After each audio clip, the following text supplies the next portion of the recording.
కిరణముల ఉదయాత్ముని గని అది పండిన తీయని పంటను పడు సూర్యమండలము పట్టి తినాలని ఊవిళ్ళూరే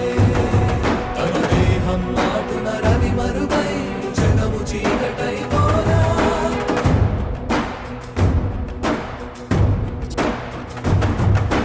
అది అమరేంద్రుడు గమనించి తన ఐరావతమది రోడించి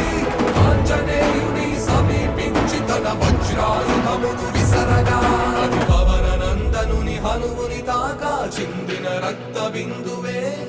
విద్యుద్వేగంతో ధరణి స్థలి వంద కడలిలో చచ్చి వంద కడలి అట్టడుగున గల శ్రీరంగ శుద్ధి గర్భం